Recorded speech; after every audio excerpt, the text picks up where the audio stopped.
Welcome to our classroom. In this space, we talk about education, which is inclusive of, but not limited to, what happens in schools. Education is taking place whenever and wherever we are willing to learn.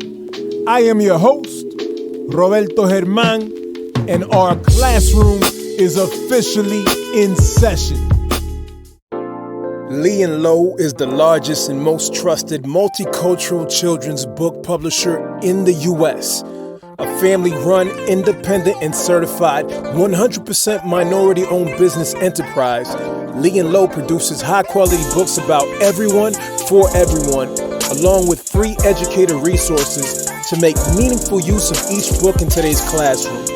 Email quotes@leeandlow.com today to start building a custom collection tailored to your unique needs, goals, and budget. Welcome back to our classroom. I'm your host, Roberto Germán, and I'm here with Lorena Germán. Your best colleague ever. Hello. Hello. How are you today? I'm well. How are you? I'm well. Thanks for being here. Well, today we're talking about multilingual speakers in the U.S. Oh, yeah. Let's go ahead and jump in. How do you define bilingual education as a civil right, and what implications does this hold for educational policy and practice? I mean, that question alone is a podcast. Yes, but we're doing a podcast now, so answer the question. That's a whole anyway. You're stalling. I'm sorry. It's just such a big question. Okay, but let me do it this way.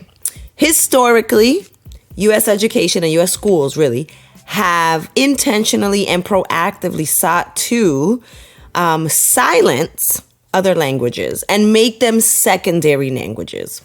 When English, to this day in 2024, is not the official language of the United States, even though it is kind of like understood to be so. So with that being said, we've had to then make it a civil right for people to be able to speak Spanish or to speak any other language.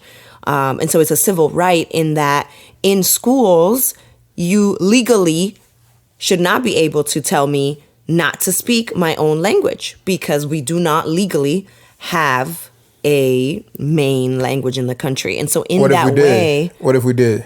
That's a good question. But even if we did, right, people should still be able to speak their own languages because they do not hinder learning. In fact, science and brain science specifically shows that knowing multiple languages is really good for the brain itself, like as a muscle, but as an organ, right? But also, or more so, that learning new concepts in your home language or in your, mother tongue is ideal for you to understand these new ideas. And so even if we did have a U.S.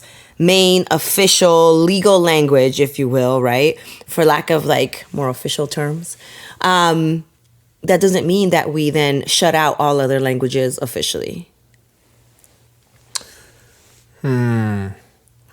Well, I don't necessarily disagree. I'm just thinking, okay. It sounds like you disagree. I don't disagree. Fine. But what are we saying exactly? Are we saying students don't have to learn English?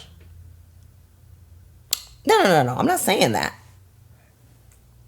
Were you saying they should be able to speak whatever language they want to speak? I'm just saying that it doesn't have to be leave who you are at the door in order to succeed in here, right? So if we understand culturally speaking that in this nation, as it stands today, English is an important language to be able to speak in order to navigate society and do the things. Great. We also see that the English is a common language globally for a number of different reasons. And so just knowing this language is a tool for success. Cool. But that doesn't mean it's better than, for example, my mother tongue, which is Spanish. Well, originally it wasn't, but here we are, right? And so Spanish shouldn't be secondary. No one should be at the store telling me speak English, right? At school, I shouldn't be penalized for having Spanish, for knowing Spanish, for being able to speak it in the hallways or speak it with a peer in my classroom as I'm trying to understand something or just to talk, right? So that's it. Again, I don't disagree. I know I've heard the argument and I understand that because I think some folks, and there are numerous institutions that are not penalizing and not trying to penalize a student for knowing a second language, whether that language is Spanish or French or Creole, German, whatever the Dutch. language is.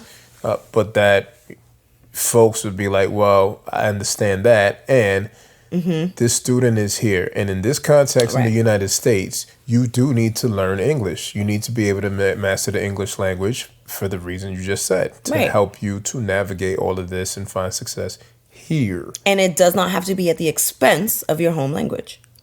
But again, I think there's a lot of folks who are not saying anything about it being at the expense. Right, but the practices in schools are the ones that communicate that. So, for example, when you have teachers telling parents in early childhood, for example, right, at home, I want you to practice English and speak English so that they can get it.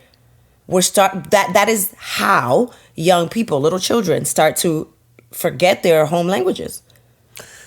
Yeah, there's a tension there, right? Because on the flip side of that is, because I look at that and say, all right, I wonder if what's happening there is the educator simply not communicating something well. You know, that there's a need that has to be addressed and it's not being communicated well. And I'm using this as an example. Maybe the need is like, hey, how do we best support this child in developing their English proficiency? How do we best support this child being able to read, write, and comprehend English well? And maybe what they're trying to communicate is like, hey, it would be helpful, parent, guardian, family, if you would reinforce X, Y, Z at home. And I think it's important for us to be able to look at the different angles and examine the tension in all of this. Because I think a lot of folks are just wrestling with that. You know, like, hey, I think it's great that you speak a second language or a third or whatever the case. Because that's their first language. Yeah, that's what I meant. Yeah. And hey, man, how are we going to get you to where you need to be, especially knowing that next year you're moving on to another grade level, right? And that's something that has to be acknowledged, right? Yeah, I mean, I think that there's other issues embedded in that. Like, for example, which I think is just whatever. It's very ideological, right? That kids have to be at a certain level in this second language in order to do ABC, right? Well, no, hold up. It's not just ideological, it's the reality. Yes, that's because it's ideological. But it's the reality. Yeah, based on an idea. Like I mean, we've talked about this, right? Like, who has determined some of these standards? Who said that a third grader needs to be able to do ABC, right? And so, like, is it possible that third grader learns ABC in fourth grade and they are perfectly fine and nothing is wrong with them, and right? And so that's what I mean, that a lot of this is actually also ideological. Yes. But anyway, some of it is ideological, but, you know, all of it is grounded in the reality that has to be confronted by the students, families, educators. Yeah. Right? And so we have to be able to continue to lean into this in terms of, identifying what's ideological and oftentimes tied to some systemic issues. Yeah. And at the same time, offer people angles, perspective on like, all right, well, you know, and here are some concrete ways in which we can address this. So going back to the original point here, which is like, you know, or the example that I raised of folks telling early childhood kids or even older kids not to speak Spanish at home with their parents. I think your point is putting us in the right direction of like this could be a communication issue, right? Although I do think that there are absolutely folks who who would believe that, who do believe like just don't speak it right now. Oh yeah, right. Yeah, like we know that. That's not the argument here. No, but that is an issue though. Yeah, we know that. Okay, we so agree. I want to address both. You see, you can't bring me on a podcast and then let me just have my what are we doing? We're still on question number 1. That's what we're doing. Okay, listen. You said you done turned the first question into the whole podcast. I told you that this could be its own podcast. Now it's going to be a 6-part series. Ay, santo. Well, listen to question number 1 of 6. Okay, but listen to me. Go ahead. Thank you. I think that there is something to be said for how these things are communicated too. When I was in that position, having to support kids who were recent newcomers to the United States, whose first language was Spanish, but it really did whatever language, I would communicate at home, hey, nourish this language. You don't want your child to lose this language. And here are a couple of home things. So one strategy is be very proactively communicate with the home people. Okay, so boom, that's one strategy. And be very specific. Affirm their home language, their native language. Mm-hmm. Affirm the fact that they should continue embracing, practicing, engaging in their native language. All right. Number 3 is... Go ahead. The third strategy is to be very strategic with what you recommend for the home life. So, for example, say, does this child like cartoons in English? All right, great. Make sure that they're watching 1 cartoon in English a day. Or, one they like songs. All right, 3 songs, in English a day or whatever. So that it's clear that this is about a strategy, not simply no more other language, only this new target language. Yeah, I would get more granular. Sure. These are examples with a non-existent kid. Okay, well, let's take the ideological kid and make him a real kid. All right, you just want to fight. I get it. It's fine. I would say, like, depending on what we're working on, like what specific concepts are we working on, and then all right, within those cartoons, then. You can try to identify that, reinforce that, so on and so forth. Or I might even offer like these specific. Well, we mentioned cartoons, so I'm rocking with that. But it might not be a cartoon. Whatever. Right. Name the thing. Mm-hmm. Hey, here's something that you can look at. Listen to X, Y, Z. Right. That will help your child to become stronger in these concepts that we're working on. Or this, bank of vocabulary that I need your child to have. Mm-hmm. We're ready to move on to number 2. Really? Yes. Really? Go on. Yeah, I don't know. Like, number 2 might be next week. Okay. This might be the whole episode. Number 2. Come on. All right. Since you're pressing me. And I knew I had one more thing to come back to, since you wanted to start beefing with me. I just figured, we'll go all the way. Roberto, get to the point. Well, no, like, you were talking so much that I lost it. Okay. You're interviewing me, bud. I'm going to expand. Well, go ahead and expand on the impact of high-stakes standardized testing on students of color learning a second language, and how does it contradict productive educational practices? So first, I'd like to say #abolish standardized testing. Thank you. Repeat after me. You want to repeat it after me? #abolish standardized testing. I'm like, I don't have to repeat anything after you. I'm not even with standardized testing. All right, so I was never a good test taker myself. Same. I got like a 9-10 on my SAT. Oh. I got. I don't remember what I got. I forgot what I got on my GRE, but it wasn't good. But here I am. I got a master's from Boston College. Very smart. I turned out pretty well. Okay, you a smart little. I am smart. Cute, smart little cookie. Where's HR? Oh my. Okay. So high stakes standardized testing is actually part of the ideological problem that I was hinting at basically in the first question. These standardized tests are just ruining all the things, and they are especially difficult for our multilingual speakers and learners because they arrive here and they are just thrown to the wolves in this scheduling of testing, which in every way is right. And in every just that in itself, right? Let's just say like, all right, we left standardized testing, but like it's especially that right there. Yeah. That's never made sense to me. At all. Why are we testing kids who just arrived to this country 1 month ago, 3 months ago, 6 months ago? I had a kid in my class who had arrived the day before. And maybe he was in there because there was nowhere else for him to go. That's very possible. But I mean, okay, put him in there with a book. Give him a book. Give him a cover page. Like, what are we doing? But instead you have him sit there and take a test. And I remember asking, does this child really have to be in here? And they're like, yeah, because of his grade. And I'm like, he literally arrived yesterday.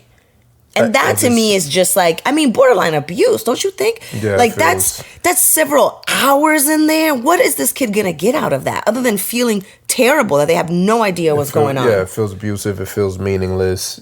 Absolutely it feels meaningless. Harmful.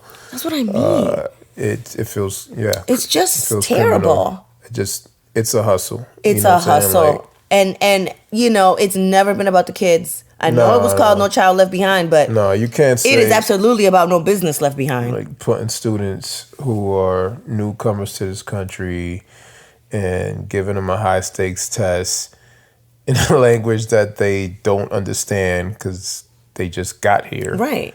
Makes any sense. I'd love to sit down with the decision makers or people from Department of Ed and make it make sense.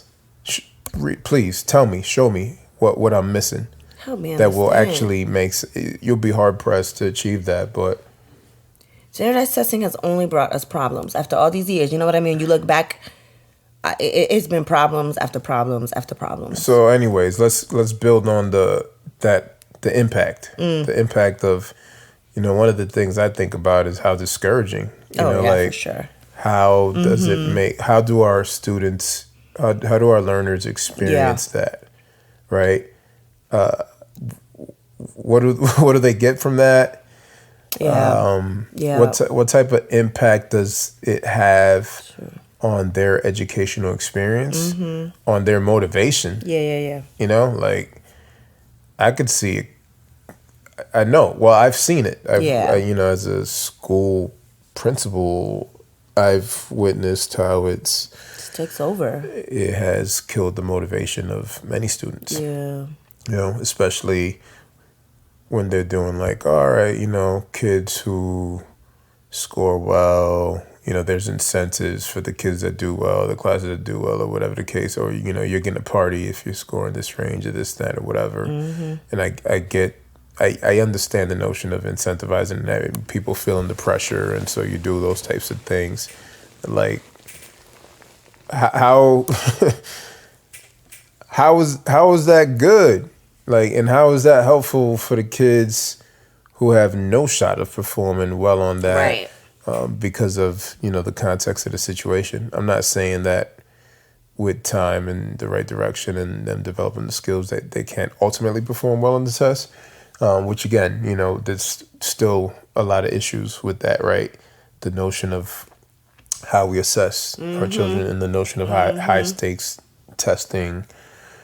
And it would be helpful to examine other models. Yeah. From what I've read, they don't do it like this in Finland. Or just other countries. I mean, there are other countries that is another country. I know. I know. I'm saying even other countries. Now there are. No, but there's a reason I mentioned them. That's right. They're supposed to be. But there's differences between us and Finland. Yeah. No. There's enormous differences. Yeah. I mean, I'm using that as an example, right? One example, since they're viewed as top performing country. Academically when it comes to K-12 and whatnot and whatever. I've never been there. But our good friend, mentor, sister Diana Benitez from Teach with Love Global has, and she's shared of her experience of what she's witnessed and things she's discussed with folks over there. And so while it might not be apples to apples, there are certainly things that we can and should learn from what's happening in other educational systems around the country. The world. That's what I meant, the world. That would be applicable for us and perhaps improve what we are doing and ultimately Right. improve the outcomes for students in the United States.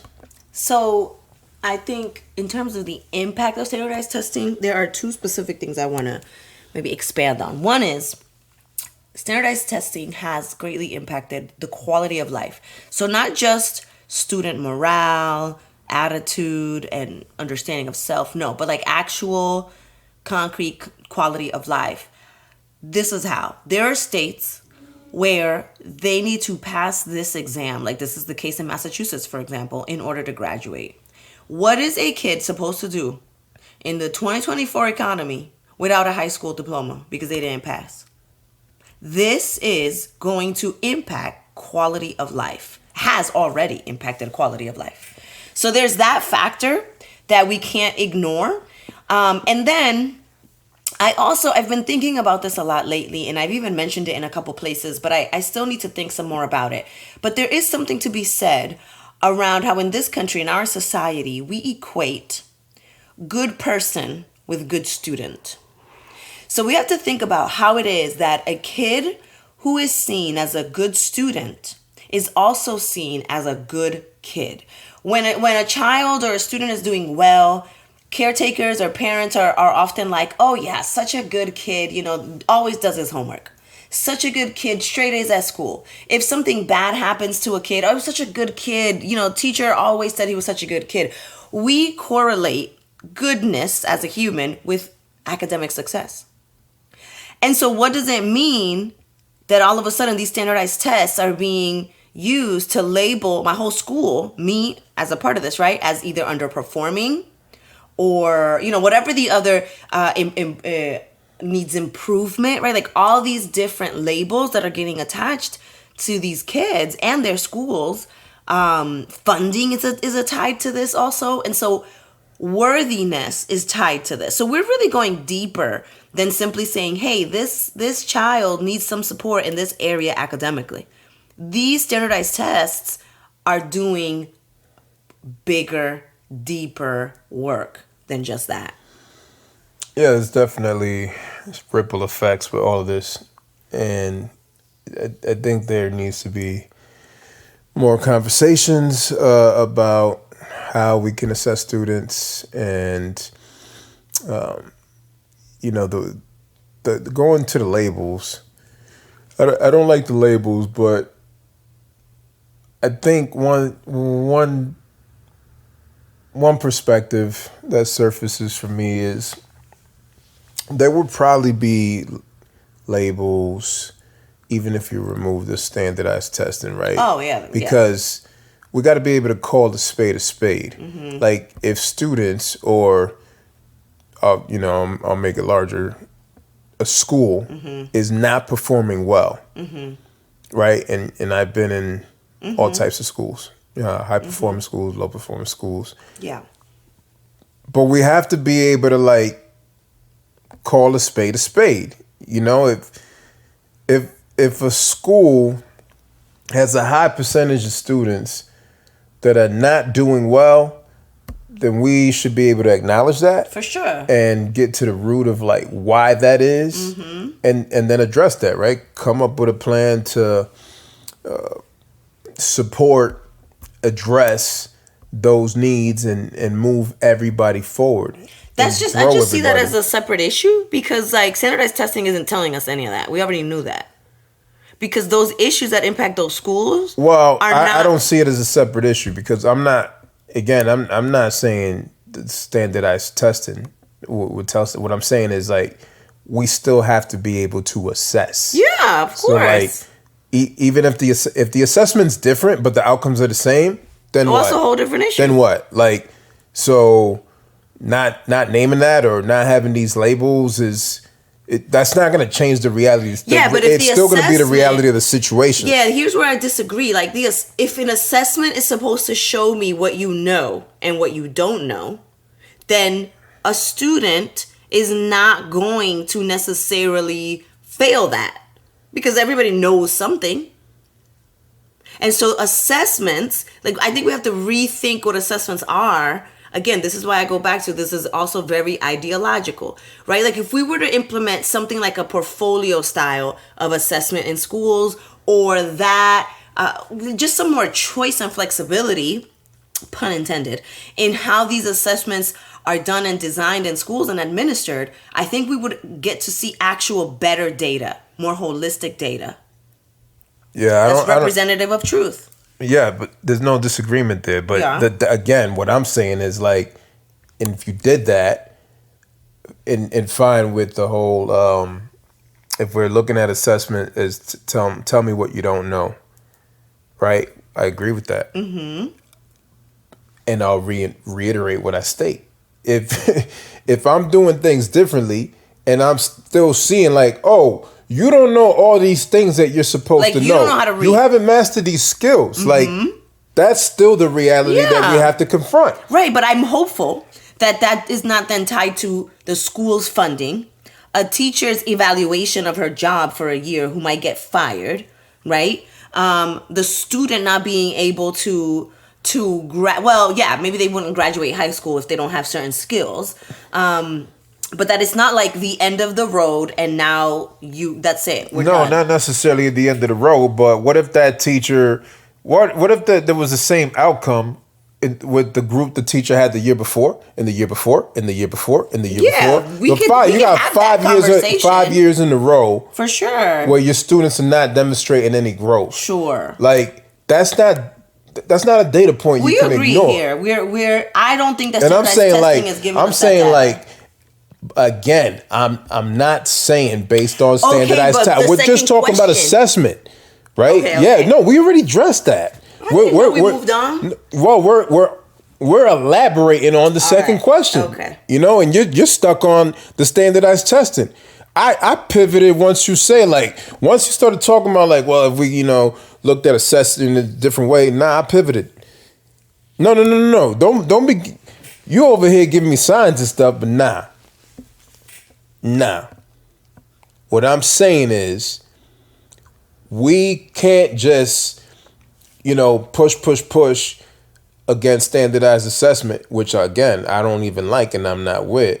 But then, not have as much to say when we switch it up and we see like, oh, wait a second, like we're still not getting these outcomes. Why is that? Like we have to dig deeper into like what's happening. And I'm not saying there's like a singular answer to that. Mm-hmm. I don't think the singular answer would be like, oh, the teacher's the issue, fire the teacher. And I'm certainly not saying the kids are the issue or the homes. And I think these things are nuanced. Correct. And so, I am saying I am opposed to standardized testing no matter what. We can absolutely figure out another way to assess. Assessment is good. So there should never be a standardized test, like even if it's not high stakes. Is that what you're saying? Because I disagree with that. Let me think. I don't. So if we're talking about like varied approaches, right? Mm-hmm. We're talking about diversity and learning styles, diversity of assessment. Yeah. Then how can we just say like, well, throw this whole thing out? No, okay. Standardized testing as it exists right now, in terms of they are mandated by the state, designed by people who don't know these students, right? Like owned by these companies, attached to all this funding, as they work is a no, throw that out. We're on the same page with that. So assessment of all sorts, even a standardized test that a teacher might want to use for a particular class or whatever, a school is like, we're going to try this approach. I am fine with people innovating and trying new things. I don't have problems with that. My problem is that these standardized tests function as a one-size-fits-all approach. Mm-hmm. You can't assess everybody the same way because everybody ain't the same. They're not learning the same or the same material. Right. So that's it. Yeah. And by the way, I'm not even saying that I would be doing the standardized tests if I were in the class. It sounds like you're pro-standardized test right now. You out here defending them. Nah, I'm pro maintaining a balanced perspective and looking at things from different angles and trying to understand like where there are moments where an educator might approach that way. Like there are moments where that might make sense. Fine. That's all. Golly. If we're gonna be about the people and varied and, diversified in our approach, then, that's what we got to do. And we Correct. can't, we cannot exclude standardized testing. All right, y'all, we got through 2 questions today. So this is going to be the new series. Yeah. Thanks for rocking with us. We appreciate y'all. Catch you on the next episode. Peace. Bye. As always, your engagement in our classroom is greatly appreciated. Be sure to subscribe, rate the show, and write a review. Finally, for resources to help you understand the intersection of race, bias, education, and society, go to multiculturalclassroom.com. Peace and love from your host, Roberto Germán.